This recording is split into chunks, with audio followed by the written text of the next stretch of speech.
षोक्ता संजीवयत्यखिल शक्तिधरा स्वधाम्ना अन्याश्च हस्तचरणाश्रवणत्वगादि प्राणान् नमो भगवते पुरुषाय तुभ्यं कृष्णाय वासुदेवाय हरये परमात्मने नन्दगोपकुमाराय गोविन्दाय नमो नमः।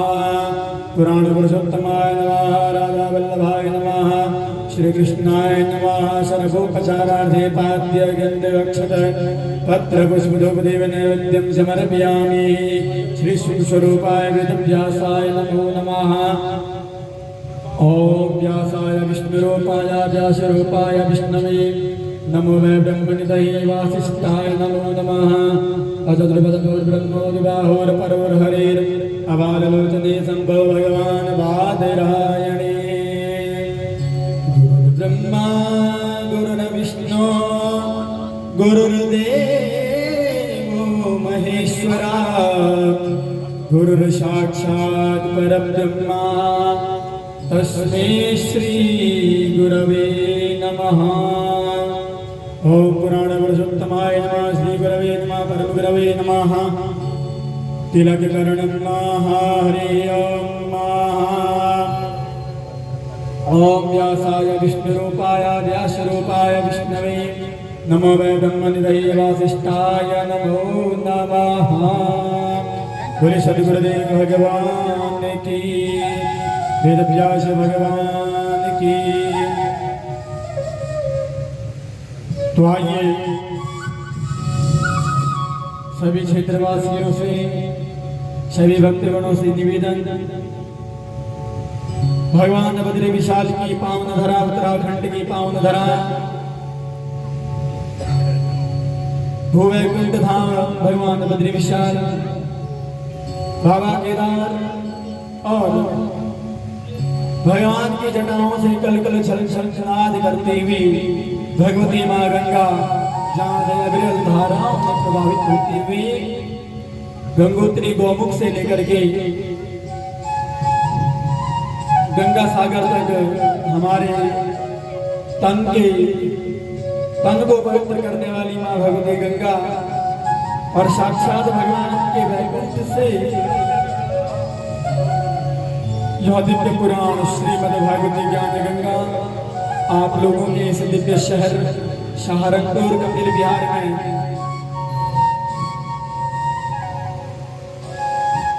श्रीमद् भागवत महापुराण का दिव्य आयोजन किया जा रहा है। आप सभी भक्तगणों से निवेदन है अधिक से अधिक संख्या में आप लोग पहुंचे, अपना आसन ग्रहण करें और अपने जीवन को धन्याधिधन्य करेंगे। पूज्य व्यास जी महाराज अपने पीठ पर मंचासीन हो चुके हैं, तो आप लोग भी अधिक से अधिक संख्या में पहुंच करके अपना आसन ग्रहण करें। और आज तृतीय दिवस की कथा शुद्धा अमृत पान करके अपने जीवन को धन्य करेंगे। जहां तक भी आज साउंड के माध्यम से आप लोगों तक आवाज पहुंच रही है, तो आप लोग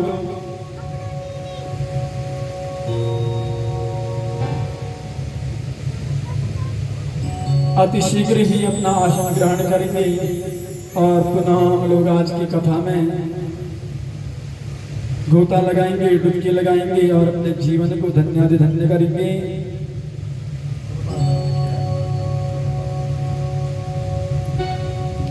तो आइए चलते हैं अब श्रीमद् भागवत कथा की ओर। व्यासपीठ पर मंचासीन भगवान बद्री विशाल की पावन धरा उत्तराखंड से पधारे हुए हमारे व्यास जी महाराज अब आप सभी भक्तों को अपनी सरल और मधुर वाणी से भगवान की दिव्य कथा का हमें अनुष्ठान कराएंगे। तो आप सभी भक्तगण अपने आसन से विराजमान हो जाएं। तो आइए चलते हैं भगवान श्रीमद् भागवत कथामृत की और भगवान श्री वेद व्यास जी के श्री चरणों में बोले वेद व्यास भगवान की।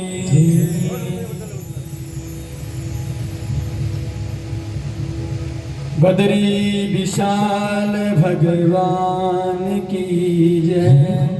जय जय श्री राधा रमणा,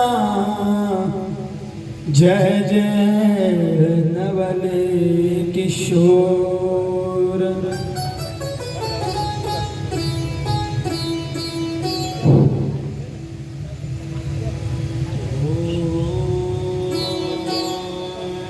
नमो भगवते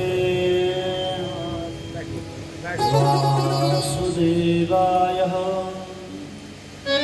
श्री सरस्वती नमः।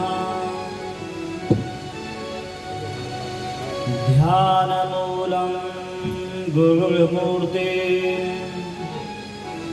पूजामूलं गुरुपदम्, मन्त्रमूलं गुरुर्वाक्यम्, मोक्षमूलं गुरुकृपः।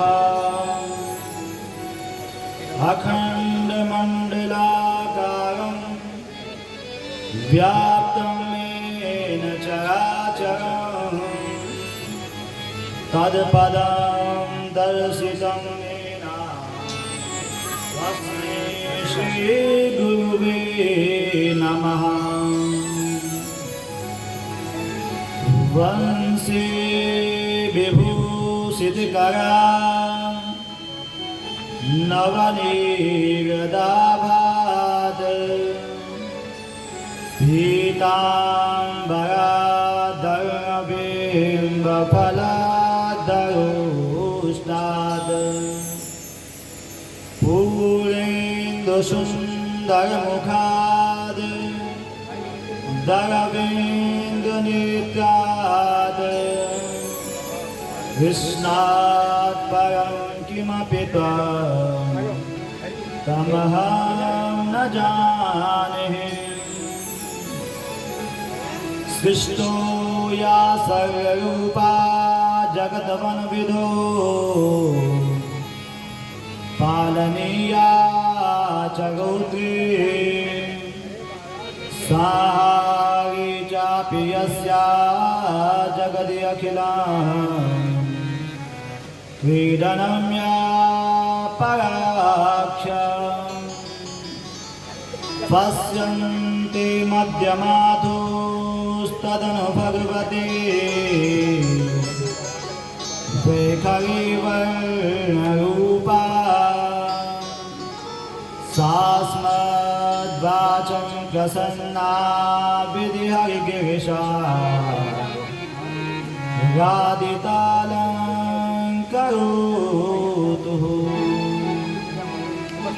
मनोजवं मारुततुल्यवेगं, जितेन्द्रियं बुद्धिमतां वरिष्ठं, वातात्मजं वानरयुद्धमोक्षं, श्रीरामदूतं शरणं प्रपद्ये। सरस्वती महाभागे विद्ये कमललोचने,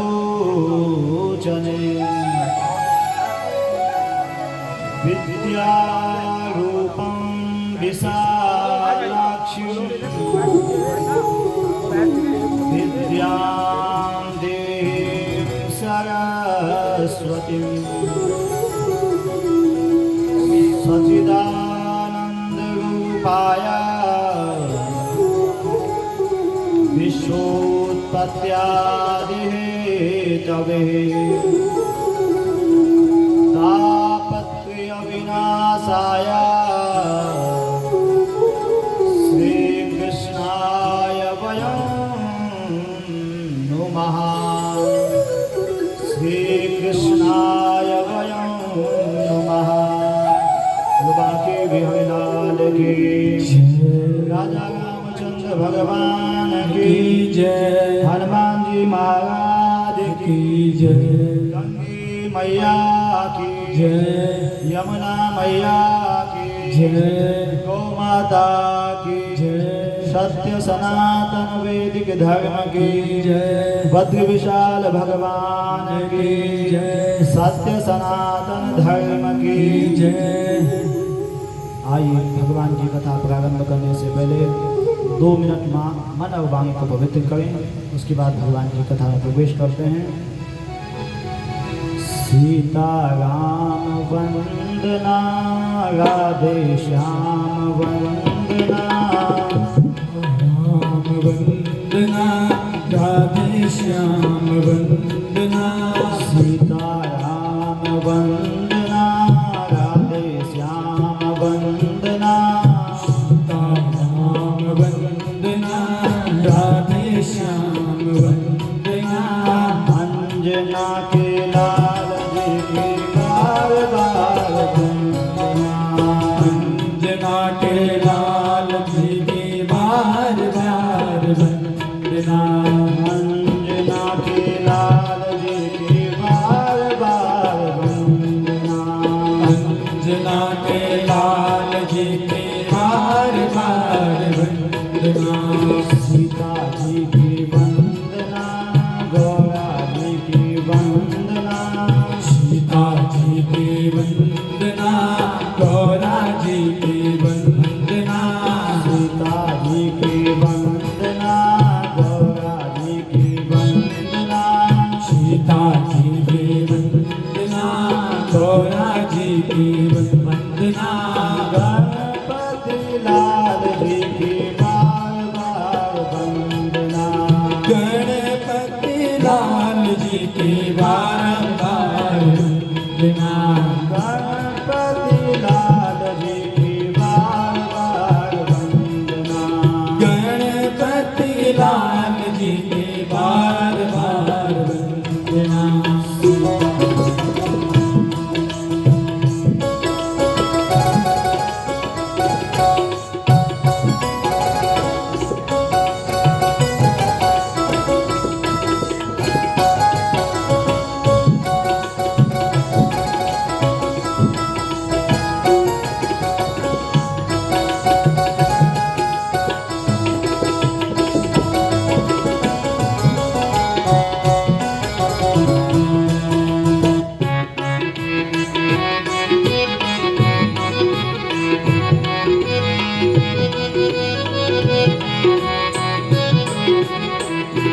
गंगा जी की वंदना यमुना जी की वंदना, गंगा जी की वंदना यमुना जी की वंदना, गंगा जी की वंदना यमुना जी की वंदना, गंगा जी की वंदना यमुना जी की वंदना, सरस्वती मैया जी की बार बार वंदना, सरस्वती मैया जी की बार बार वंदना, सरस्वती मैया जी की बार बार वंदना, सरस्वती मैया जी की बार बार वंदना।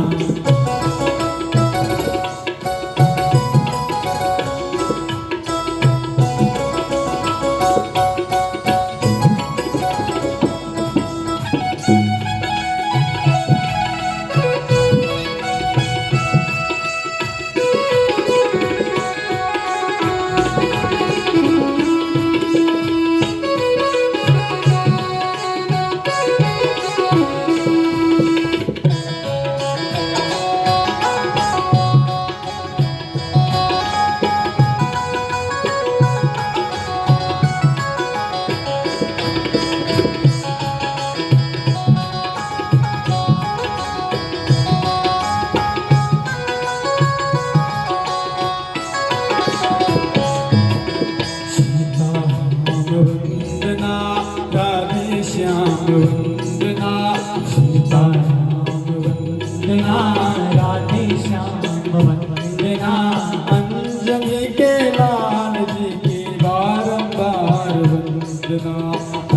अंजनी के लाल जी की बारंबार वंदना, अंजनी के लाल जी की बारंबार वंदना, अंजनी के लाल जी की बारंबार वंदना, अंजनी के लाल जी की बारंबार वंदना, अंजनी के लाल जी की बारंबार वंदना, अंजनी के लाल जी की बारंबार वंदना, अंजनी के लाल जी की बारंबार वंदना।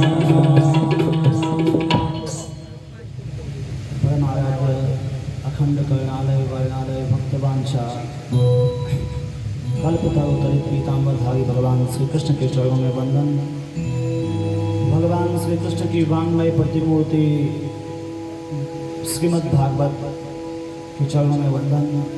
इस सृष्टि की सृजन की हेतु माँ भगवती सरस्वती को वंदन। इस सृष्टि की पालन की हेतु माँ भगवती लक्ष्मी को वंदन और इस सृष्टि की लय की हेतु माँ भगवती भद्रकाली को वंदन। भद्रमंडल में आवाहित 33 कोटि देवता, ग्राम देवता, स्थान देवता, वास्तु देवता, सभी देवताओं के चरणों में वंदन। इस सृष्टि की, इस धरती की इष्ट देवी माँ भगवती शाकंभरी के चरणों में नमन वंदन। व्यासपीठ के समीप बैठे इस धरती धरा इस वसुंधरा के महिदेव ब्राह्मण देवताओं के चरणों में वंदन। समुपस्थित मातृशक्ति, भ्रातृशक्ति, बाल युवा वृद्ध सभी के हृदय में निवास करने वाले भगवान राधा और माधव को वंदन। बड़ा ही सौभाग्य है बंधुओं कि हम आज इस भागवत कथा के तृतीय दिवस में भगवान की कथा श्रवण कर, और भगवान की जब विशेष कृपा किसी जीव पर होती है तब ये बंधुओं भागवत की कथा हम श्रवण कर पाते हैं, हम सुन पाते हैं। और मनुष्य जन्म मिला है तो मनुष्य जन्म का जो सबसे परम लक्ष्य है वह है भगवान की प्राप्ति और भगवान की कथा की प्राप्ति। गोस्वामी तुलसीदास जी ने एक बहुत सुंदर चौपाई लिखी है कि बड़े भाग मानुष तन पावा, बड़े भाग मानुष तन पावा, बड़े भाग मानुष तन पावा, बड़े भाग मानुष तन पावा, सुन दुर्लभ सब सद्ग्रंथन गावा, सुर दुर्लभ सब ग्रंथन गावा, सुर दुर्लभ सब सद्ग्रंथन गावा, सुर दुर्लभ सब सद्ग्रंथन गावा। श्री राम जय राम जय जय राम, श्री राम जय राम जय जय राम, श्री राम जय राम जय जय राम, श्री राम जय राम जय जय राम। बड़े भाग मानुष तन पावा, सुर दुर्लभ सब सद्ग्रंथन गावा। मनुष्य जन्म बड़ा दुर्लभ है। और भागवत में वेद व्यास जी कह रहे हैं कि दुर्लभेव कथा लोके श्रीमद्भागवतोद्भवाम्, दुर्लभो मानुषो जन्मा। मनुष्य जन्म जो है बड़ा दुर्लभ है। और मनुष्य जन्म यदि प्राप्त हो जाता है किसी को, हम लोगों को बड़े भाग्यशाली हैं कि हमें मनुष्य जन्म प्राप्त हुआ है। और मनुष्य जन्म मिलने के बाद जो सुबह मिला था वो सायंकाल को मिल पाएगा या नहीं मिलेगा, इसकी किसी के पास जो है गारंटी नहीं है, क्योंकि क्षण भंग है। आजकल इतनी बीमारियां चल गई कि पता ही नहीं लगता मनुष्य कब। तो शास्त्र कह रहे हैं, भागवत में वेद व्यास कह रहे हैं कि 84 लक्षेषु शरीरेषु च शरीरिणाम् नामानुसा विनन्यता तत्वज्ञानं तु लभ्यते। 83,99,000 और 999 योनि जब व्यतीत होती है बंधुओं, तब जो है मनुष्य तन प्राप्त होता है। और मनुष्य तन मिलने के बाद जो है यदि हमने भगवान का नाम नहीं जपा, भगवान की भक्ति नहीं की, भगवान की कथा श्रवण नहीं की, तो हमारा ये जन्म क्या है? व्यर्थ है। भूख तो मनुष्य को भी है, पशु को भी, प्यास मनुष्य को भी है, पशु को भी, नींद मनुष्य में भी है और पशु में भी है। केवल ज्ञान और भक्ति मनुष्य में अधिक है, और जिस मनुष्य के अंदर ज्ञान और भक्ति नहीं है वह तो पशु के तुल्य है। तो बोले भागवत भगवान की, बाकी बिहारी लाल की। कल की कथा हमने कहाँ पर विराम दी थी कि बद्रीनाथ धाम में जो है वेद व्यास का आश्रम है, और सूत सूत महाभाग बदनो बदताम बरा कथाम भागवती वार्ता यदा भगवान छुटा। और उस बद्री विशाल धाम में जो है सम्यक नाम का आश्रम है, और उस सम्यक नाम के आश्रम में वेद व्यास निवास करते हैं। एक दिन वेद व्यास बड़े उदास बैठे हुए हैं, और जब वेद व्यास बड़े उदास बैठे हैं उसी समय वहां देवऋषि नारद जी का आगमन है। और देवऋषि नारद जी ने वेद व्यास को पूछा कि वेद व्यास आप इतने उदास क्यों हैं? क्या बात है भाई, संत उदास हो, आप क्यों उदास हैं? तो वेद व्यास ने कहा महाराज मैं दुनिया वालों को देखा, मैं अपने दुख से दुखी नहीं, मैं दुनिया को देखा हूँ कि दुनिया के लोग केवल खाने में, पीने में, सोने में समय व्यतीत कर रहे हैं और भगवान का भजन नहीं कर रहे। और जब वो भगवान का भजन नहीं कर रहे हैं तो उन जीवों का कल्याण कैसे होगा? तो देवऋषि नारद जी ने वेद व्यास से कहा, वेद व्यास आपने जो है 17 पुराण लिखे हैं, आपने एक वेद के 4 भाग किए हैं, पर आपने कोई ऐसी कथा नहीं लिखी है जिस कथा में भगवान कृष्ण की लीलाओं का वर्णन हो। अब आप एक काम करो कि आप संसार के हित के लिए, जीव मात्र के कल्याण के लिए आप भागवत की कथा लिखो। कौन सी कथा लिखो? भागवत की कथा लिखो। तो वेद व्यास ने कहा अब मैं वृद्धावस्था को प्राप्त हो गया हूँ, बुढ़ापा आ गया, और बुढ़ापे में जो है कुछ काम करना संभव नहीं है। तो देवऋषि नारद जी ने कहा जब किसी पर संतों की कृपा हो जाए तो कोई भी काम संसार में दुर्लभ नहीं है। अर्थात वो देवऋषि नारद जी ने जो है अपने पूर्व जन्म की कथा सुनाई कि अहम पुरातीत बभू भवान मुनि दास्यस्तु दास्यासन वेद वादिनो। मैं पूर्व जन्म में जो है एक दासी का पुत्र था, और दासी के पेट से मेरा जन्म हुआ, और मैं एक दिन जो है जब मैं छोटा था तो मेरे पिताजी की मृत्यु हो गई, और मेरे पिताजी की जब मृत्यु हो गई तो मेरी माँ बहुत दुखी हुई, और दुखी जब मेरी माता हुई तो जगह जगह जो है पेट भरने के लिए, मेरा पालन करने के लिए जगह जगह जाने लगे।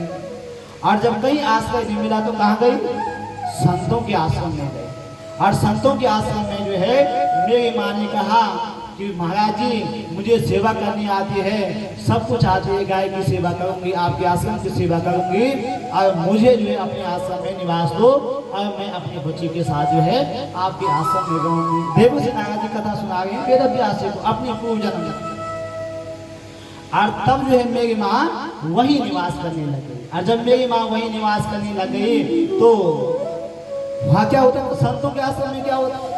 हमेशा भगवान की कथा हुई संतों के आश्रम में, और जब हमेशा कथा होती थी तो एक बार चातुर्मास आया, और चातुर्मास में जो है कुछ महात्मा लोग जो है वहाँ पहुँचे, और महात्मा लोग जब वहाँ आए तो उनका नित्य नियम क्या था? प्रातः काल उठते थे और उसके बाद अपनी पूजा पाठ करते थे, और सायंकाल के समय पर भगवान की कथा सुनते थे, सुनाते थे भी और सुनते भी थे। और मैं रोज क्या करता था? उन संतों के यहाँ कथा में जाके बैठ जाता था, और संतों ने मेरा नाम क्या रख दिया? रामदास।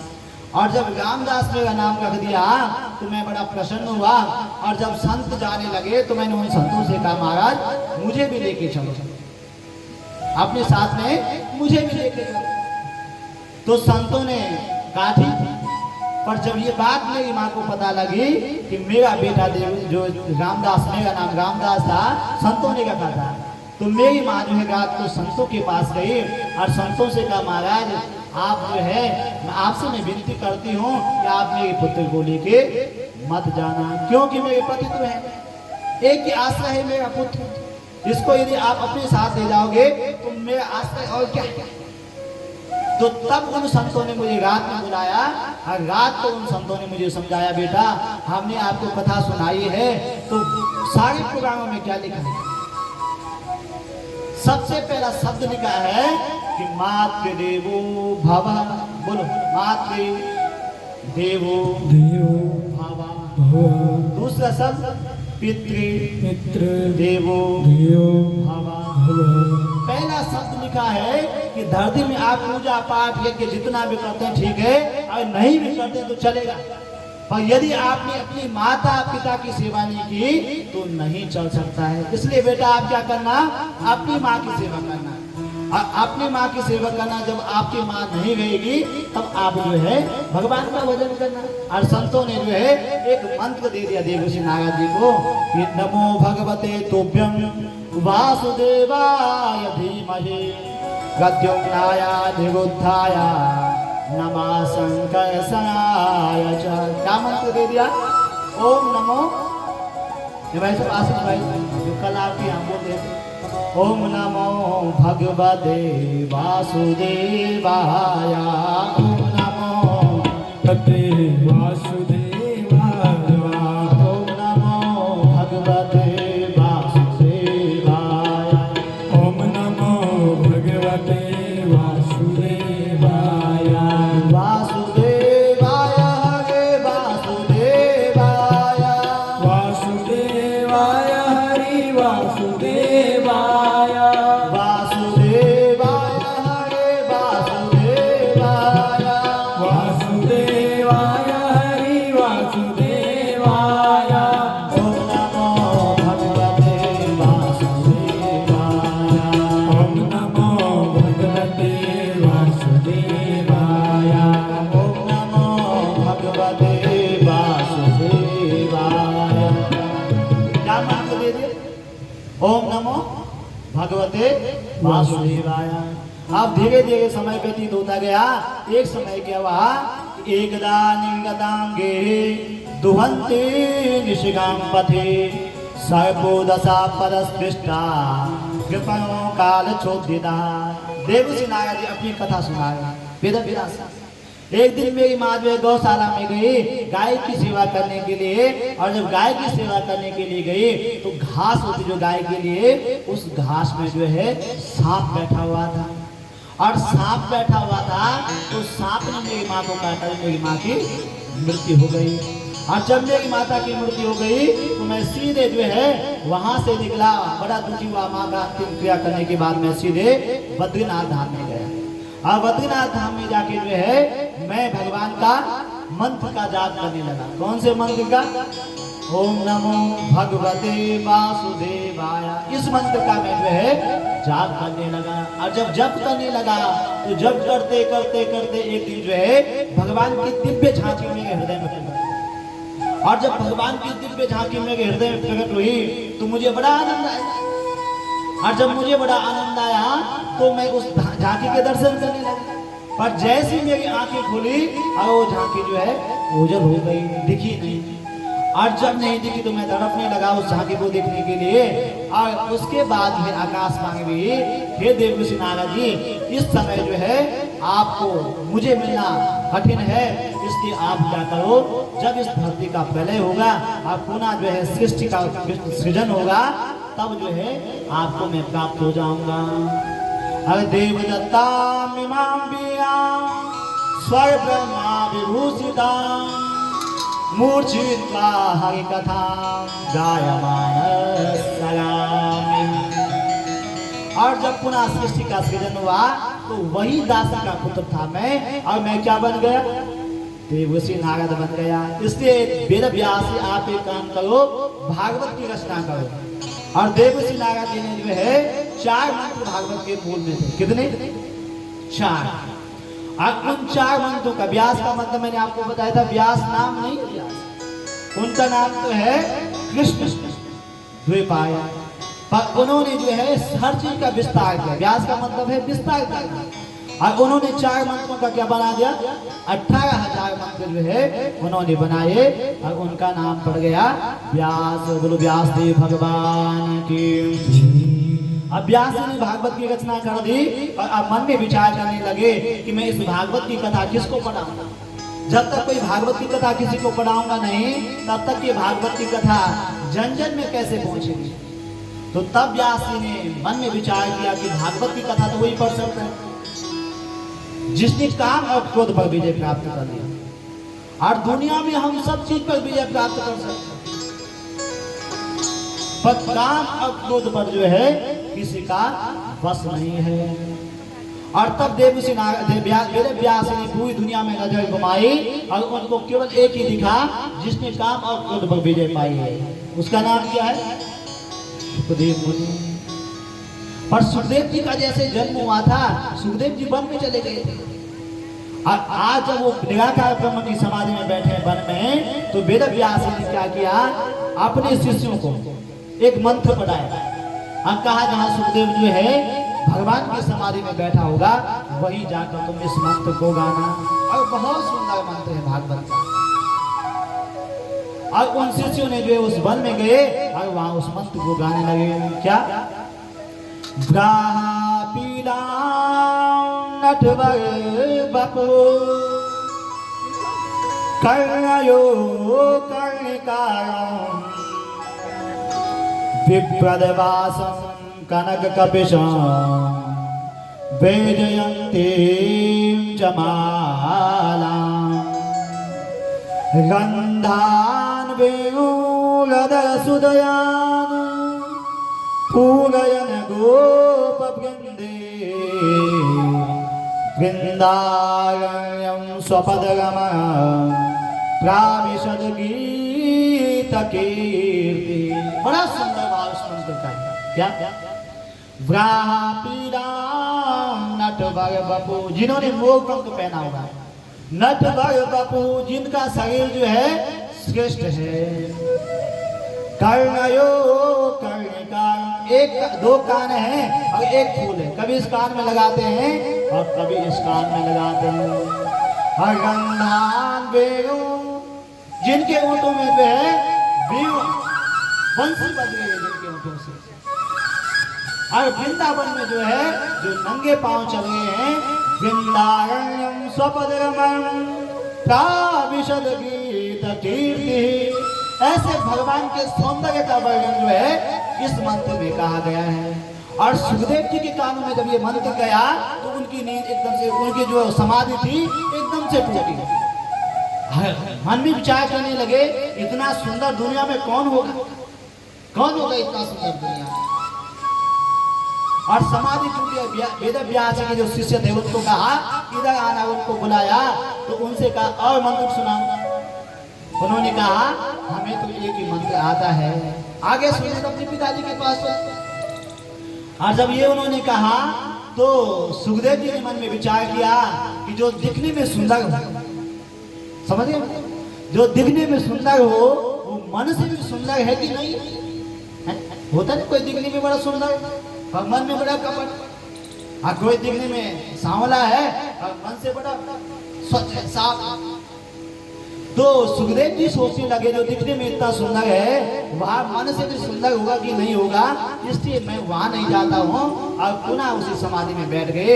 और पुनः जब समाधि में बैठ गए तो वेद व्यास के शिष्य वेद व्यास के पास गए बंधु। और वेद व्यास ने कहा कि सुखदेव जी उठे समाधि से। तो उन शिष्यों ने कहा, एक जब उन्होंने मंत्र सुना तो उठ तो गए थे और पुनः समाधि में बैठ गए। तब सुखदेव जी ने जो है समाधि में बैठ गए। तब वेद व्यास के उन शिष्यों को जो है एक मंत्र और सुनाया। क्या? भगवान की करुणा का वर्णन उस मंत्र में। क्या? अहो वकीयस्तन कालकूटं जिह्वांसयापाय यदाप्यसाध्वे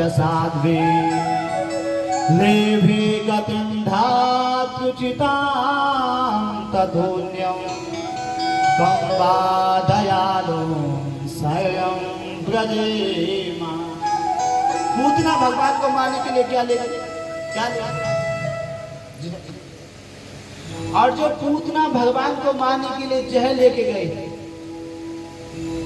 भगवान ने क्या किया, उसको भी वो गति प्रदान कर दी जो बाद में माँ यशोदा को मिली। वही गति भगवान ने जो है उस पूतना को प्रदान कर दी। जहर को ले जो जहर लेके गई थी भगवान को मारने के लिए, भगवान ने उसको भी उत्तम गति प्रदान कर दी। तो बताओ उनसे बड़ा दयालु दुनिया में कोई हो? हमें तो कोई दो चार बात गालियां कह दे तो हम 10 कहेंगे उसके, पर भगवान को मारने के लिए पूतना जहर लेके गई और भगवान ने उसे भी परम गति दे दी। बुलबा के बिहारी लाल की। और तब सुग्रीव जी वापस आए अपने पिताजी से 18,000 भागवत को पढ़ा, 18,000 मंत्र पढ़े और पुनः वन में जाकर समाधि में बैठ गए, भगवान का चिंतन करने लगे। और जब वही राजा परीक्षित को जो है 7 दिन में मरने का श्राप लगा, वही सुग्रीव जी राजा परीक्षित के पास आए और 7 दिन तक जो है सुखदेव जी ने राजा परीक्षित को भागवत की कथा सुनाई। और तब सोनकार्य ऋषि ने पूछा कि महाराज ये राजा परीक्षित कौन है? तो सूत जी ने कहा कि इनकी कथा सुनाना इतना महत्वपूर्ण नहीं है, पर जिस व्यक्ति की कथा भगवान से जुड़ जाए उसकी कथा भगवान से कम भी हो। तो कहा जा महाभारत की कथा, महाभारत ने विराम लिया, वहीं से भागवत का उदय हुआ। यदा मृदे कौरव सिंहयानम वीरे स्वतो वीरगतिं गतेषु विल्खोदरा विदगदा विमर्शा भगनोर्दण्डे धृतराष्ट्रपुत्रः। अंतिम युद्ध जो है भीम और दुर्योधन के बीच में महाभारत का हुआ। और ये दुर्योधन कैसा है? ये है मंदमती। 2 मंदमती हुई है, एक मंदमती हुई है त्रेतायुग में और एक मंदमती हुई है द्वापर युग में। मंथराते मंदमती, भगवान राम को जो है राजा बनना था और उनको क्या दिला दिया? वनवास दिला दिया। और एक ये दुर्योधन है, ये भी है मंदमती। अब मति कितनी प्रकार की होती हैं? 4 प्रकार की मति होती है। मति मतलब बुद्धि, और एक होती है मति मतलब मेरा काम भी बन जाए और बाकी दुनिया का काम बने या ना बने, उसको कहते हैं मति। एक होती है सुमति कि मेरा काम भी बन जाए और जो मेरा बगल वाला है उसका काम भी बन जाए। और एक होती है महामति कि भले ही मेरा काम ना बने पर मेरे से जो बगल वाला है मेरे से ज्यादा दुखी है, हे भगवान हे परमात्मा इसका काम बन जाए। और चौथी मति होती है मंदमति। और मंदमति कैसी होती है? भले ही मेरा लाख का नुकसान हो जाए और बगल वाले का 10 लाख का होना चाहिए, ऐसे होती है मंदमति। और अहंकार में 3 गए धन वैभव वंश, ना मानो तो देख लो रावण कौरव कंस। तो इसके अहंकार ने जो है पूरा कौरवों का वंश समाप्त कर दिया। और इसकी मति कैसी है? मंदमति। मंदमति कैसी होती? एक व्यक्ति था, वो बड़ा गरीब था बेचारा, और जब उसके पास धन का बहुत अभाव था तो एक बार बहुत परिश्रम करता था, धन प्राप्त नहीं होता था। एक बार उसके मन में विचार किया कि भाई मैं भगवान को प्रसन्न करता हूँ और तब मुझे कुछ धन मिले। तो उसने सोचा सबसे जल्दी कौन से भगवान प्रसन्न हो? शिव जी।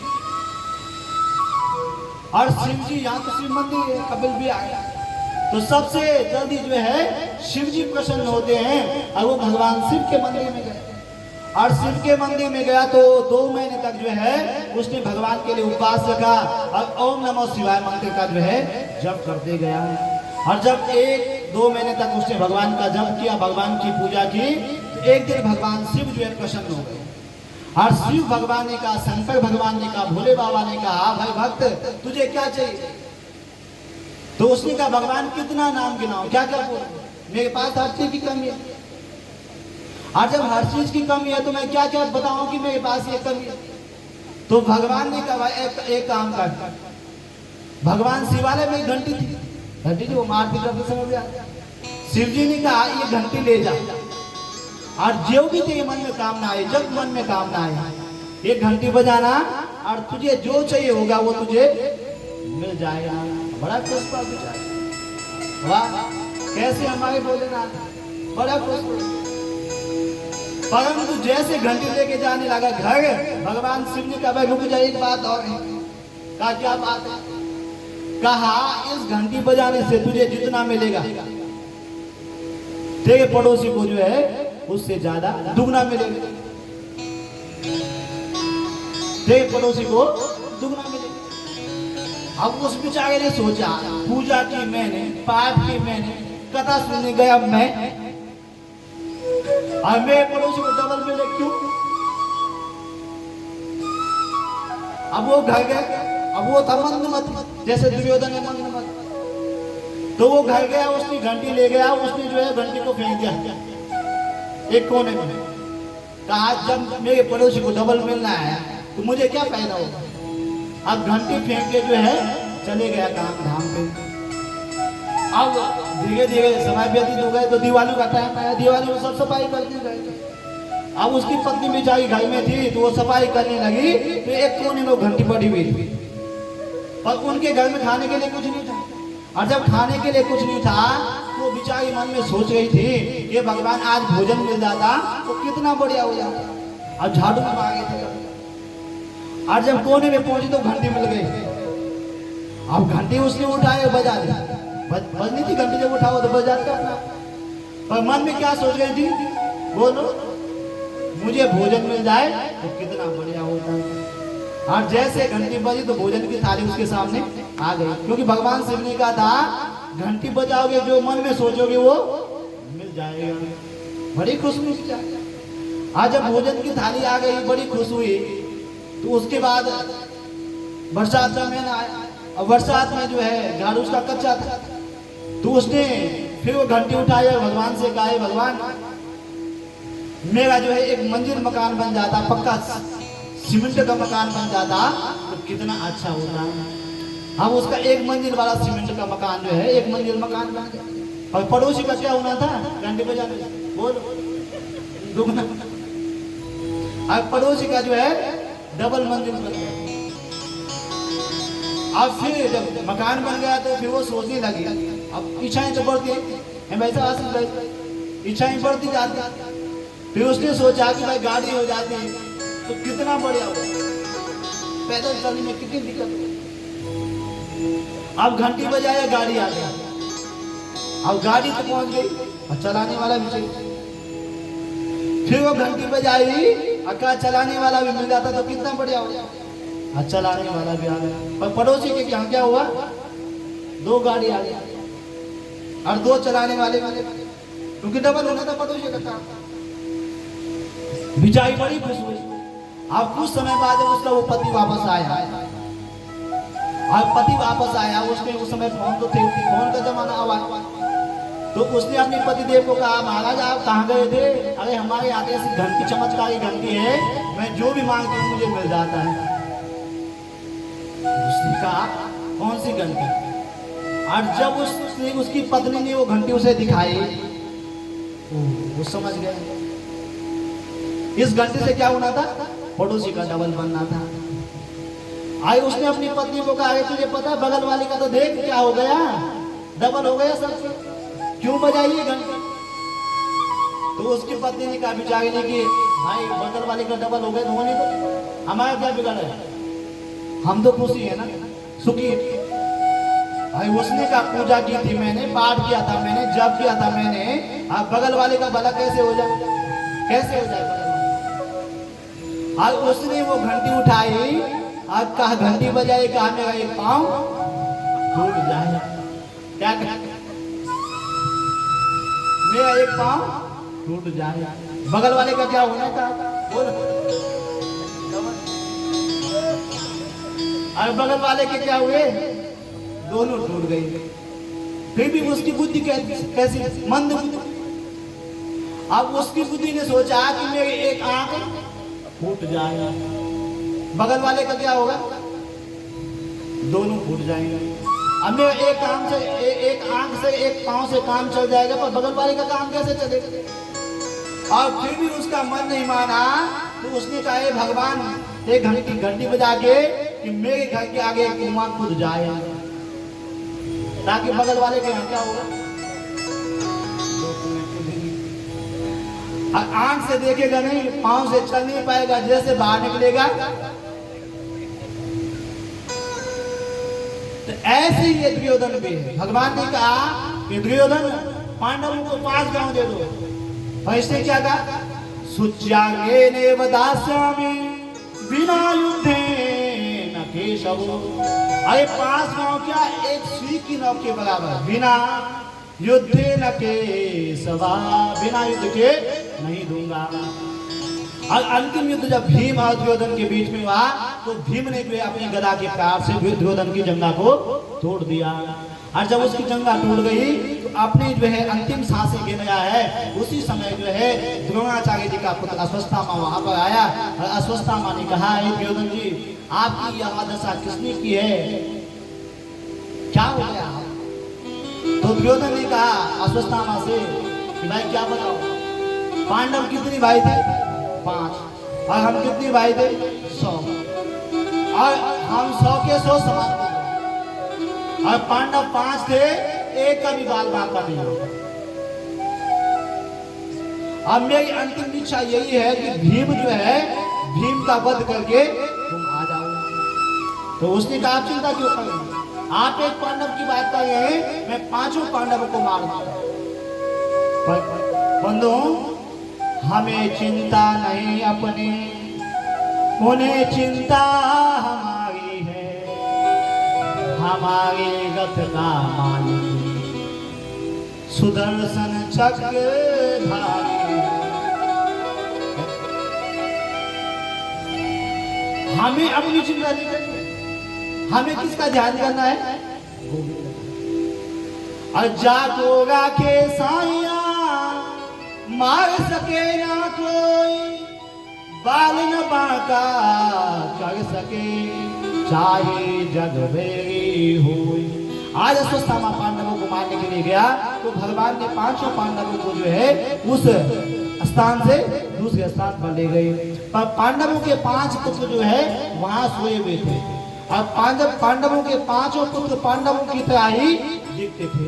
भीम का पुत्र भीम की तरह था, अर्जुन का पुत्र अर्जुन की तरह था, और रात के अंधेरे में जो है आज अश्वत्थामा उनके शिविर में गया। और जब 5 पांडव पुत्र सोए थे, 5 पांडवों की तरह थे, आज रात में गया, उसने क्या किया? 5 का सिर काट दिया। और जब 5 का सिर काट दिया, तो खून की नदियां बहने, और जब खून की नदियां बहने लगी बंधु, तो दूसरे दिन प्रातःकाल द्रौपदी जब वहां अपने शिविर में आई, तो क्या देखा कि माता शिशूनां रुदनं सुतानां निशम्य घोरं परितप्यमानं, तदा रुदद्वास्कला कुलाक्षी सांत्वयना कीर्तिमाली। अपनी 5 पुत्रों की लाश और खून की नदी आ गई, और द्रौपदी विलाप करने लगी, रोने लगी, चीखने लगी, चिल्लाने लगी। और जब द्रौपदी बहुत दुखी हुई, तो सब लोग जितने भी थे सब बहुत दुखी हुए। और उसी समय अर्जुन बंधु वहां पर आया, और अर्जुन ने आज प्रतिज्ञा की, द्रौपदी जिसने भी हमारे पुत्र को मारा, वह कहीं भी होगा, उसको मैं जीवित नहीं छोड़ूंगा। और आज अपना गांडीव धनुष उठाया, और भगवान रथ को चला रहे हैं, और अर्जुन जो है रथ पर बैठा हुआ है, और अश्वत्थामा का पीछा कर। और अश्वत्थामा ने जब अर्जुन को आते हुए देखा, तो अश्वत्थामा ने ब्रह्मास्त्र चलाया, और ब्रह्मास्त्र को आते हुए अर्जुन देखा तो भयभीत हुआ, और भयभीत होकर के भगवान के पास गया कि कृष्ण कृष्ण महाभाव भक्तानां भयंकरं, कृष्ण कृष्ण महाभाव भक्तानां भयंकरं। हे भगवान, मुझे बचाइए, मुझे बचाइए। और तब भगवान ने अर्जुन को कहा, अर्जुन तुम भी ब्रह्मास्त्र चलाओ। और जब अर्जुन ने ब्रह्मास्त्र चलाया बनो, तो दोनों शांत हो गए। उसके बाद अर्जुन ने अश्वत्थामा को पकड़ा, और अश्वत्थामा को पकड़ करके जो है रथ के चक्के पर बांधा, और द्रौपदी के पास लाया। और द्रौपदी से कहा, द्रौपदी आप तो कैसे इसको सजा दी जाए। है वकील साहब, दोनों वकील बैठ गए है? क्योंकि एक हत्या की सजा क्या होगी? मृत्युदंड। परंतु इसने 5 बच्चों की हत्या की, तो इसको कैसे दंड दिया जाए? 5 बार मार सकते हैं, 5 बार जो है मृत्युदंड दिया जा सकता है? नहीं दिया जा सकता। कैसे? क्या सजा दे? तो द्रौपदी को पूछा कैसे मारे? अर्जुन ने पूछा इसको जो है समुद्र में फेंक दो, इसको जंगल में फेंक दो, इसको जो है वन के जानवरों के पास दे दो, क्या करूं, जमीन में गाड़ दो, कैसे इसको जो है सजा दो? और द्रौपदी क्या बोली? मुच्यता मुच्यता मेषा ब्राह्मणो नितराम गुरु। अर्जुन छोड़ दो इसे, छोड़ दो इसे। क्यों क्यों छोड़? बोलो। ब्राह्मणो नितराम गुरु। एक तो ये ब्राह्मण देवता है और दूसरा जो है आपके गुरु जी का पुत्र है, इसलिए इसे छोड़ दो, छोड़ दो। अब द्रौपदी के मन में दया आई। अब जब दया आई तो युधिष्ठिर जी को पूछा क्या करें? तो युधिष्ठिर जी ने कहा भाई जो धर्मशास्त्र में लिखा है वही करना चाहिए। और भीम बगल में खड़े थे बड़े गुस्से वाले, उन्होंने कहा भाई आप नहीं मारोगे, इसको मैं जो है मृत्यु दंड दूंगा, इसको मारने से कोई पाप नहीं लगेगा। और वहीं पर भगवान श्री कृष्ण भी खड़े। कौन खड़े? श्री कृष्ण। पर भगवान ने कुछ नहीं कहा। अब भगवान ने कुछ नहीं कहा, इसका मतलब क्या है? कि जब तक आपको कोई पूछे ना, आपकी सलाह ना ले, तब तक उसको जो है सलाह नहीं देंगे। अब अर्जुन ने भगवान से पूछा कि भगवान क्या करूं, मारो कि छोड़ो? क्योंकि भीम कहते हैं, भीम भैया कहते हैं इसको मारना, पापी को मारने से कोई पाप नहीं लगता।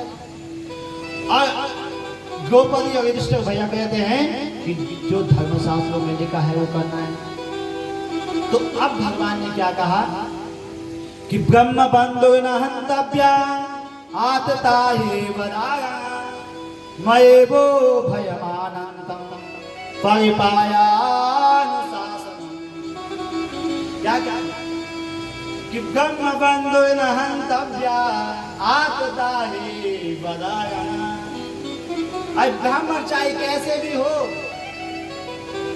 उसको उसकी हत्या नहीं करनी है। और आतताई वधाया। और जो आतताई, आतताई कौन है? जो किसी के बच्चों को मारना, जो किसी महिला पर अत्याचार करना, जो किसी का धन हड़पना, जो किसी के घर में आग लगाना, ऐसा जो व्यक्ति हो उसे छोड़ना नहीं है। ब्राह्मण को मारना नहीं है और आतताई को छोड़ना नहीं। अब ये अस्वस्थता क्या है? बोलो। ब्राह्मण भी और बच्चों का हत्यारा है, इसलिए आतताई भी। अब आतताई को छोड़ना नहीं है, बोलो। और ब्राह्मण को मारना नहीं है। अब अर्जुन भी बड़ी दुविधा में पड़ गए, पर अर्जुन को भगवान ने गीता का ज्ञान दिया था, अर्जुन समझ गए। और अर्जुन ने क्या किया कि वपनम द्रव्यादानम स्थाननेयापहं तथा ऐसा ही ब्रह्म बंधुना बधुर्नान्योस्ति देहिका। जो समाज में प्रतिष्ठित व्यक्ति हो, जिसकी समाज में इज्जत हो, सब, पर जो बहुत ही प्रतिष्ठित व्यक्ति हो उसको जो है कैसे सजा दी जाती है? कैसे सजा दी? कहा अर्जुन ने क्या किया, उसके बाल मुंह दिए, उसके सिर पर एक मंगी थी उसको निकाल दिया और धक्के मारा और समाज से निकाल दिया। और हमारे यहाँ शास्त्र कहते हैं कि धन गया, बोलो, कुछ नहीं गया, शरीर गया, बहुत कुछ गया, और मान सम्मान यदि गया तो सब कुछ गया।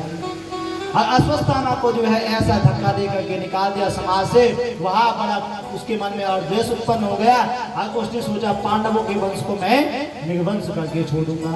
इधर से भगवान द्वारकाधीश द्वारका जाने के लिए प्रस्थान करने लगे और भगवान का एक पांव रथ पर है, एक पांव भगवान का धरती पर है और भगवान द्वारका जाने वाले हैं। पर उसी समय जो है अश्वत्थामा ने क्या किया, अपना ब्रह्मास्त्र चलाया और पांडवों के वंश में एक बालक बचा हुआ था उत्तरा के गर्भ में जो पल रहा था, उसको मारने के लिए अश्वत्थामा ने ब्रह्मास्त्र चलाया। और जब उत्तरा ने वो ब्रह्मास्त्र आते हुए देखा तो वो किसी के पास नहीं गई। किसके पास गई?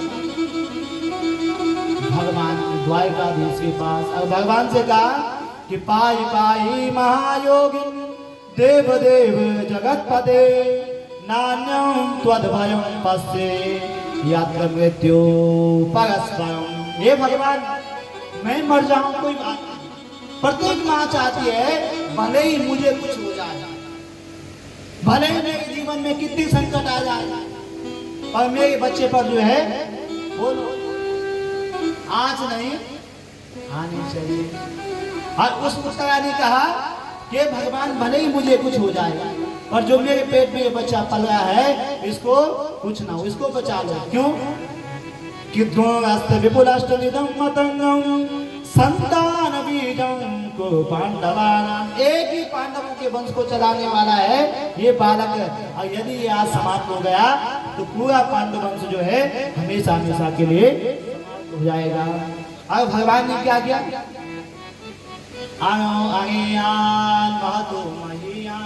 भगवान को क्या आता है, सूक्ष्म रूप धरे सिंहाई दिखावा, सूक्ष्म रूप धरे सिंहाई दिखावा, विकट रूप धरे लंक जरावा, विकट रूप धरे लंक जरावा।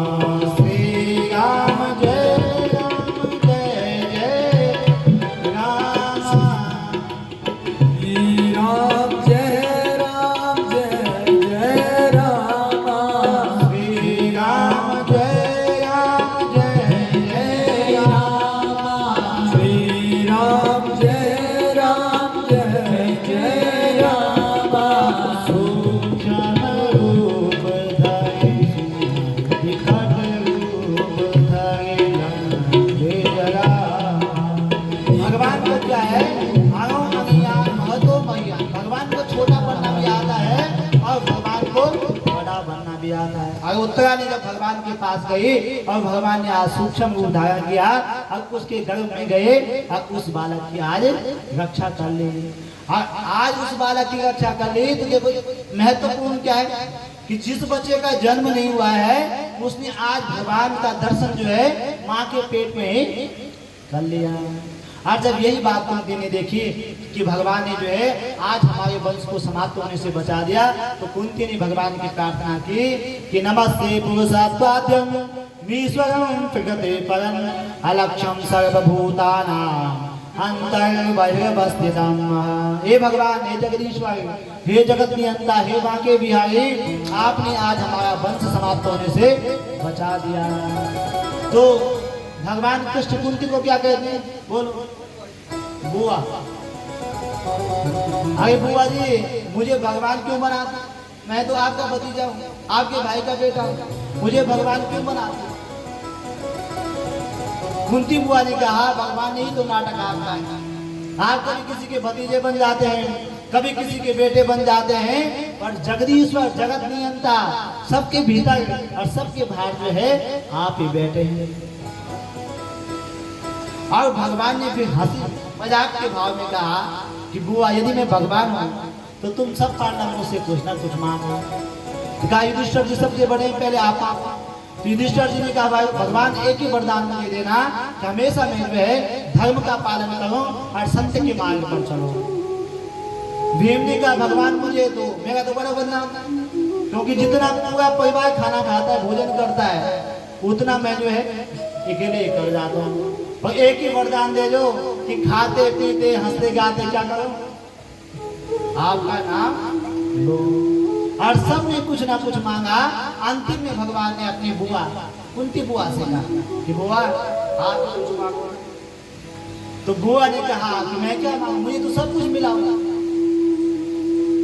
फिर भगवान ने कहा बुआ कुछ तो मांगो। और कुंती बुआ ने अपना पल्लू फैलाया और कहा भगवान यदि देना ही चाहते हो तो विपदा संतु सस्वद तत्व तत्व जगत गुरु भवतो दर्शनम यस्यात् अपने भव दर्शन। क्या बोलो विपदा, कोई विपत्ति मांगता है बोल, कोई मांगता है? हम भगवान की आरती करते हैं, क्या बोलते हैं? सुख संपत्ति घरे आवे कष्ट मिटे तन का, स्वामी कष्ट मिटे तन का, ओम जय जगदीश हरे। कुंती बुआ ने क्या मांगा? विपत्ति मांगा, कोई विपत्ति नहीं मांगा। आज कुंती बुआ ने विपत्ति मांगी तो भगवान ने कहा कि बुआ आप जो है हमेशा विपत्तियों में, कब आपको सुख मिला? जीवन में आपने विपत्तियां दे रहे हैं, आप लोग कुछ सुख मांगो। तो कुंती बुआ ने कहा विपदानेव विपदो संपदानेव संपदो विपदा विस्मरणं विष्णु संपदा नारायण स्मृति। क्या सुंदर! विपदा नेव विपदो संपदा नेव संपदो। विपदा बोलो, विपदा विस्मरणं विष्णु संपदा नारायण स्मृति। सबसे बड़ी विपत्ति क्या है? भगवान को भूल जाना, परमात्मा को भूल जाना, ईश्वर को भूल जाना। जिस दिन हम परमात्मा को भूल गए उस दिन समझो सबसे बड़ी विपत्ति है। पर जिस विपत्ति में परमात्मा को याद करें वो विपत्ति नहीं है, क्या है? संपत्ति है। हनुमान जी ने भी ये तो कहा था कि कहे हनुमंत विपत्ति प्रभु सोई, कहे हनुमंत विपत्ति प्रभु सोई, कहे हनुमंत विपत्ति प्रभु सोई, कहे हनुमंत विपत्ति प्रभु सोई। जब तब सुमिरन भजन न होई, जब तब सुमिरन भजन न होई, जब तब सुमिरन भजन न होई, जब तब सुमिरन भजन न होई। श्री राम जय राम जय जय राम, श्री राम जय राम जय जय राम, श्री राम जय राम जय जय राम, श्री राम जय राम जय जय राम।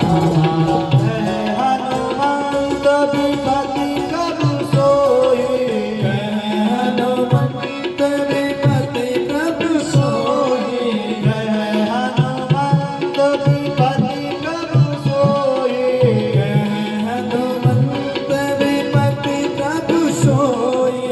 जब तब सुमिरन भजन न होई, जब तब सुमिरन भजन न होई,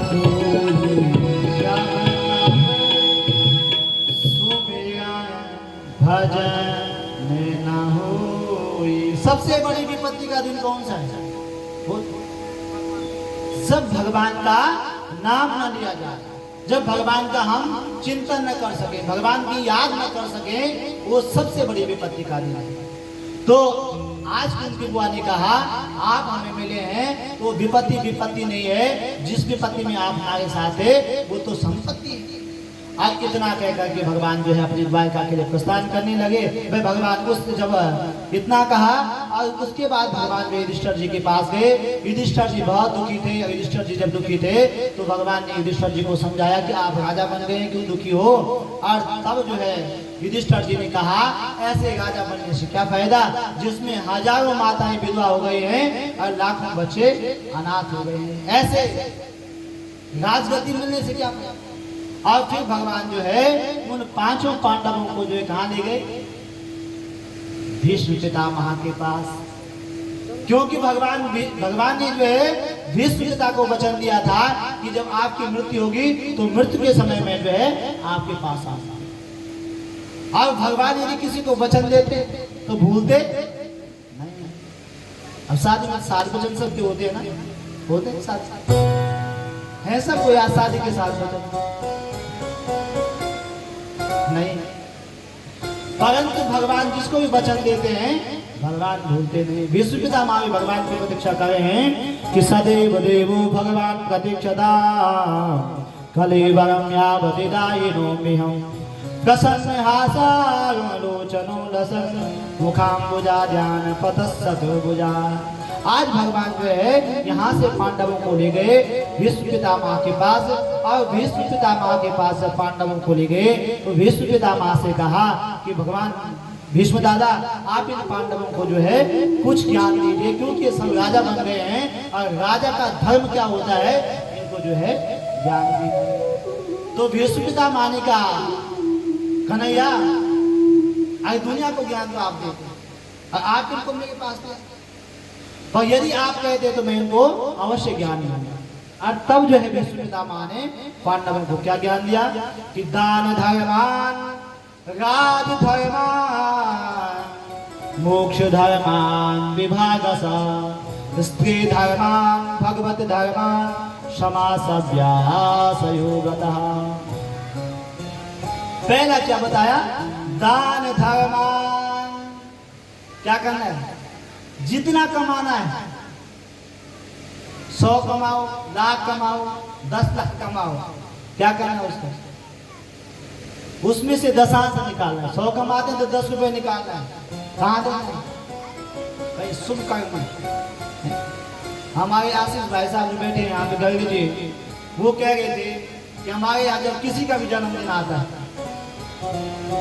तो उस दिन हम कहीं ना कहीं जो है कुछ ना कुछ दान पुण्य करके आते हैं। और मैं अपना भी नहीं करता बल्कि अपने बच्चों से करवाते हैं, क्योंकि बच्चे भी सीखें। तो पहला धर्म क्या है राजा के लिए, दान धर्मान, जितना कमाओ उसका दशांश क्या करना है, दान करना है। क्योंकि तन पवित्र सेवा किए धन पवित्र कर दान, मुख पवित्र हरि भजन से त्रिविध होत कल्याण। तन पवित्र सेवा से आप उठे सेवा में लगे, भगवान की सेवा कर रहे हैं, अतिथियों की सेवा कर रहे हैं, ब्राह्मणों की सेवा कर रहे हैं, संतों की सेवा कर रहे हैं, तो आपका क्या होता है, पवित्र शरीर पवित्र होता है। और धन पवित्र कर दान, धन पवित्र कब होता है, जब ये धन जो है दान दिया जाए, सत्कर्म किया जाए, इससे कोई शुभ काम किया जाए, जो भूखे उनको भोजन दिया जाए। दान का मतलब ये नहीं कि आपने मंदिर में जाके दान करना है, ये नहीं उसका मतलब। उसका मतलब ये है जिसके पास कपड़े नहीं वहां आपने कपड़े देने, जहाँ कोई भोजन का अभाव है वहां भोजन देना है। तो धन पवित्र कर दान, और मुख पवित्र, मुख का पवित्र होता है हरि भजन से, भगवान के भजन से जो है मुख पवित्र होता है। तो पहला धर्म क्या बताया, दान धर्मान। दूसरी बात बताई राज धर्मान, राजा को जो है पूरी प्रजा की रक्षा करनी चाहिए, राज धर्म का पालन करना चाहिए। स्त्री धर्मान, फिर स्त्री के धर्म के बताया कि आपके राज्य में आज के बाद कोई स्त्रियों पर अत्याचार नहीं होना चाहिए।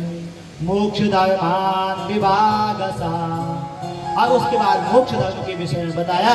और इतना उपदेश करके भीष्म पितामह ने पांडवों को कहा कि अब आप जो है चुपचाप वाला खड़े हो जाए, मुझे जगह भगवान की बांके बिहारी से क्या करनी है, बात कर। और तब भीष्म पितामह ने भगवान बांके बिहारी की सुंदर सी स्तुति गाई कि इति मतेरु कल्पिता विदिशा भगवति सात्वत पुंगवे विमुने स्वसुख मुपगते क्वचित् गृह्यतुं प्रकृति मुपेयुषयत् भवप्रवाह। बहुत सुंदर स्तुति गाई। क्या इति मतेरु कल्पिता विदिशा, मेरी एक बेटी है, विष्णु पितामह का विवाह हुआ और मेरी एक बेटी है, मैं उसके लिए एक वर ढूंढ रहा हूँ, एक दूल्हा ढूंढ रहा हूँ। और वो बेटी क्या है, पांडव कड़े सोचने लगे इनका तो विवाह नहीं हुआ, इनकी बेटी कहाँ से आ गई। तो भीष्म पितामह ने कहा इतिमते लोकल्पिता वितिस्सा, मेरी बेटी उसका नाम है बुद्धि। क्या है? अब उसके लिए मैं एक सुंदर सा वर ढूंढा, अभी तक मिला नहीं, अब जो है मिल गया। कौन है? त्रिभुवन कमनम तमाल भयम रविकय गौरम भयम दधाने बबुल ककुलाभ्यताननाब्जम विजय शके गतिगस्तु में नवद्या। प्रत्येक माता पिता जो है अपनी बेटी के लिए कैसा वर ढूंढते हैं? सुंदर सा। पर भीष्म पितामह कह रहे हैं कि मैं एक सुंदर सा वर जो है अपनी बुद्धि रूपी बेटी के लिए ढूंढ रहा था।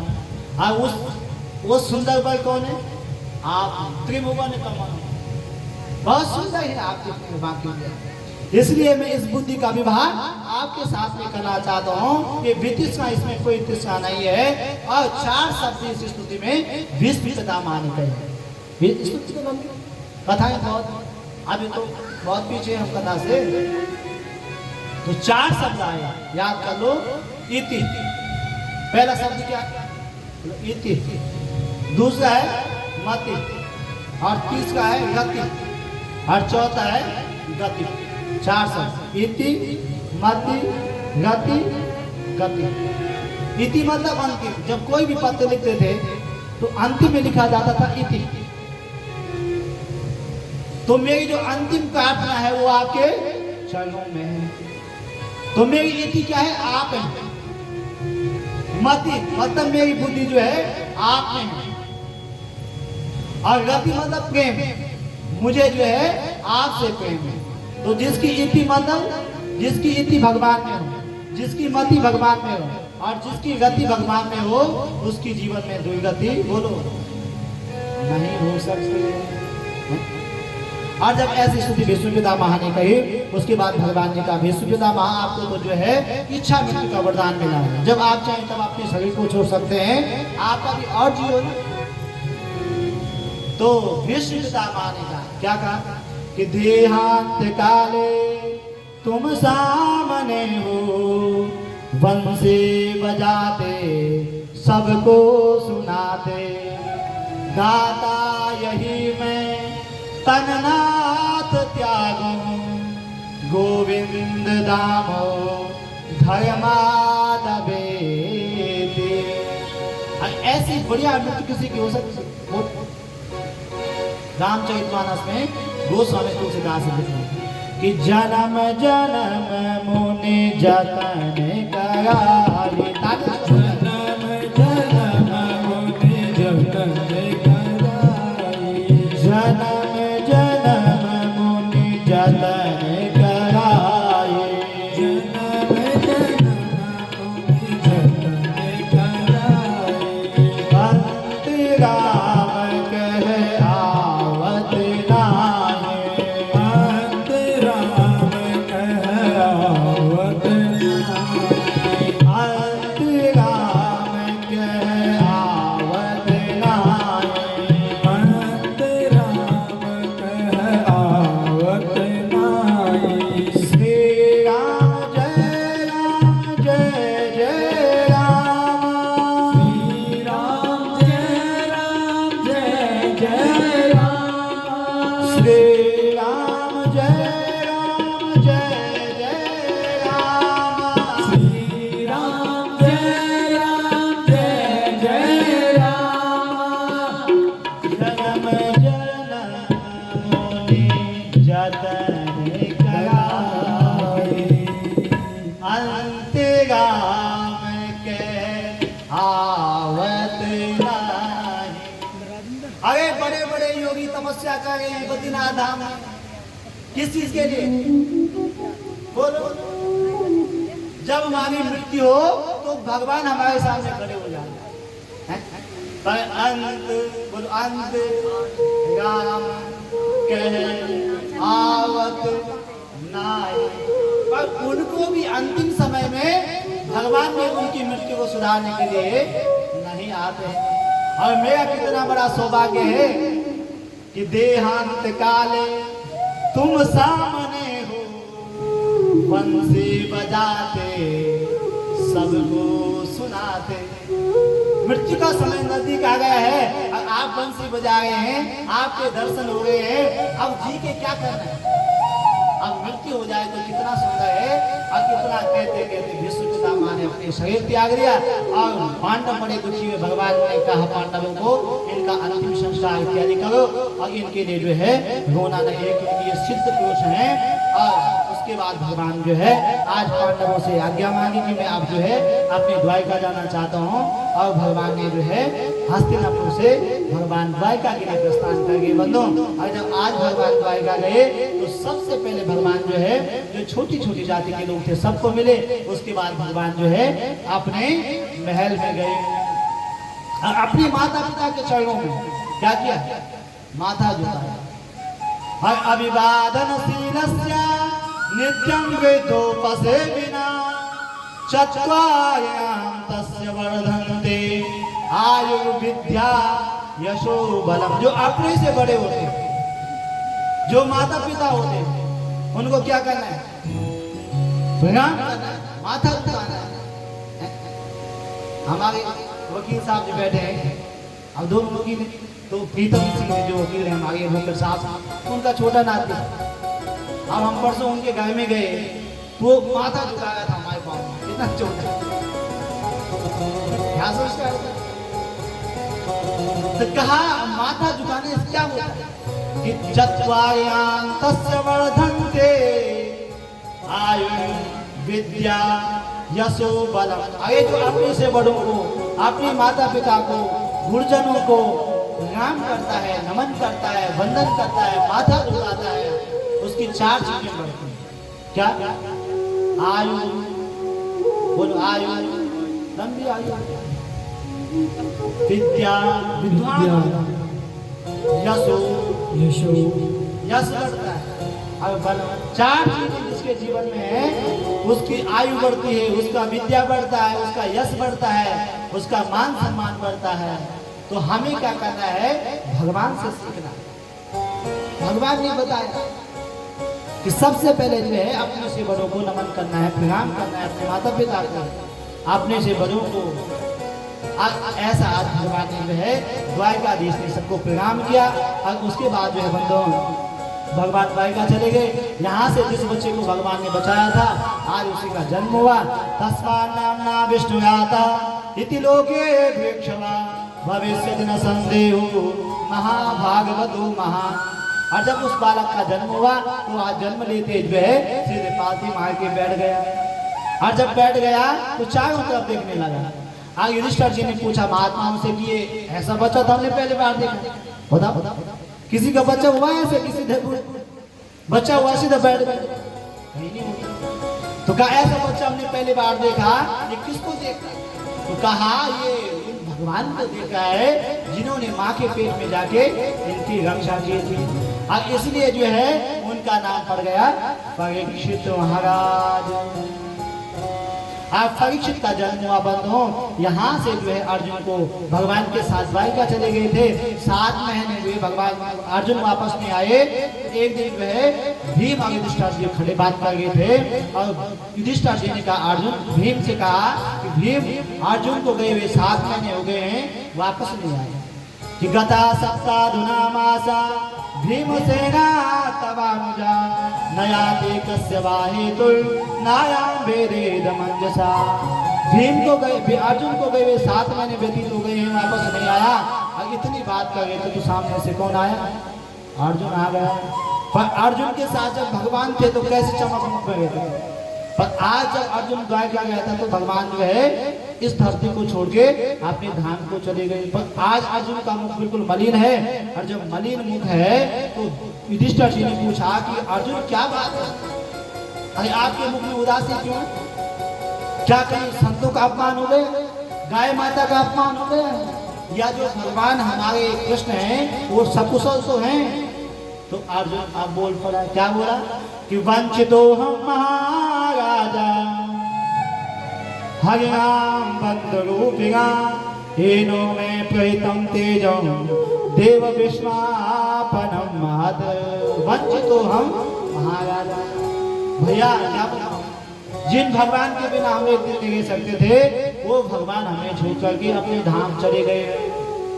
और इतना अर्जुन ने कहा तो अंदर बैठी थी कुंती बुआ, और कुंती बुआ ने सुना कि कृष्ण जो है अपने लीला संपन्न करके अपने धाम चले गए हैं।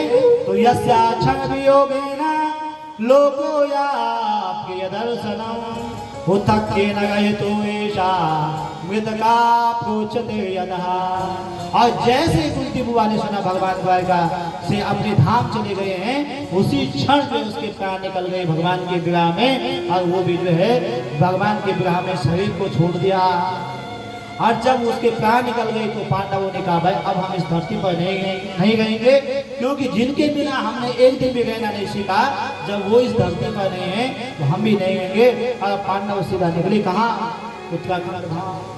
और उत्तराखंड धाम से बद्रीनाथ धाम से आगे होते हुए जो है सतोपंथ से स्वर्ग के लिए निकल गए। सब पांडव एक एक करके शरीर छोड़ते गए, केवल सत शरीर मतलब इसी शरीर से जो है युधिष्ठिर जी महाराज स्वर्ग लोक में गए। और स्वर्ग लोक में युधिष्ठिर जी गए, राजा पांडवों ने जो है राजा परीक्षित को बनाया। और सौत्तरस्य तनया मुपैमायगावति जन्मेन्द्रियादि चतुरस्तस्यामुत्पादय सुतान्। और उनका विवाह इरावती के साथ में हुआ परीक्षित का। और उनकी 4 संतानें हुई, और 4 संतानें हुई तो लालये 5 वर्षाणि 10 वर्षाणि ताडये प्राप्ते तु 16 वर्षे पिता पुत्रं समाचये। तो अपने बच्चों का लालन पालन करने लगे। अब बच्चों का लालन पालन कैसे किया जाता है, बोल। लालये 5 वर्षाणि 5 साल का बच्चा हो, 6 साल का हो, 7 साल का हो, 8 साल का हो, उसको क्या करना है, बड़ा ताड़ देना, क्या करना है उसको। अगर 10 वर्षाणि ताडये 10 वर्ष का जब हो जाए, 11 वर्ष का जब हो जाए, 12 वर्ष का जब हो जाए तो क्या करना है, बोलो। ताडये मारना ना, मारना नहीं, क्या करना है, आंखें दिखानी, बेटा वहां मत जाना, ये मत करना। प्राप्त तु 16 वर्षे पिता पुत्रं समाचयेत्। और जब आपने 5, 6, 7 साल में जो है लालन पालन नहीं किया, और 10, 11, 12, 13, 14 साल तक जो है उसको डांटा नहीं, तो जैसे 16 साल का होगा फिर वो आपके बराबर हो जाएगा। फिर आप उसको आंखें दिखाओगे तो क्या होगा, वो आपको उल्टी आंखें दिखाएगा। इसलिए राजा परीक्षित ने बच्चों का पालन किया। उसके बाद एक दिन राजा परीक्षित जो है दिग्विजय के लिए निकले। और जब दिग्विजय के लिए निकले तो धर्मापदेकेन चरन् वृक्षायाम उपलभ्यताम् वीक्षते स्म सुवदनाम् विवस्वाम्यो मातरम्। राजा परीक्षित दिग्विजय के लिए जब निकले तो वन में जब गए तो वहां उनको एक दृश्य दिखाई दिया। एक बैल नंदी, उसके 3 पांव कटे हुए हैं, एक पांव पे वो खड़ा है, और गाय माता उसके बगल में खड़ी है, और गाय माता उधर कर रही है, बड़ी दुखी है गाय माता। और गाय माता जब दुखी है तो उस नंदी ने उस गाय से पूछा कि गाय माता आप क्यों दुखी हो, क्या हो गया, क्या आपके भगवान कृष्ण जो आपके आगे पीछे घूमते थे वो छोड़ के चले गए तब दुखी, या कोई आपको कष्ट है, क्या बात है आप दुखी क्यों। तो गाय माता ने कहा उस नंदी से, बैल से, आई मैं किस लिए दुखी हूं, आपके 3 पांव कटे हैं। और नंदी क्या है, धर्म। आप किसी भी प्राचीन काल के शिवालय में जाओगे तो वहां जो है नंदी द्वार पर, आप हमारे आशीष भाई तो केदारनाथ गए हैं, तो द्वार पर आपको नंदी मिलेंगे। और नंदी का मतलब क्या है, धर्म। और भगवान शिव कहते हैं कि पहले धर्म को अपने ऊपर अपने मन में धारण करो तभी तुम मुझको प्राप्त कर सकते हैं। तो जब धर्म के 3 पांव कटे हुए थे तो गाय को बड़ा कष्ट हो था। गाय क्या है, पृथ्वी, और पृथ्वी माँ गाय का रूप धारण किया, माँ को कष्ट हो रहा था। तो उसी समय यह दृश्य राजा परीक्षित ने देखा। और राजा परीक्षित ने जब देखा तो राजा परीक्षित धर्म के पास, उस नंदी के पास गए और उससे पूछा कि आपके 3 पांव किसने काटे। तो नंदी जी का किसको दोष दो, कर्मकांड की बात करो तो कर्मकांडी लोग कहते हैं कि को नहीं का वो सुख दुख करे दाता, को नहीं का सुख दुख करे दाता, को नहीं का वो सुख दुख करे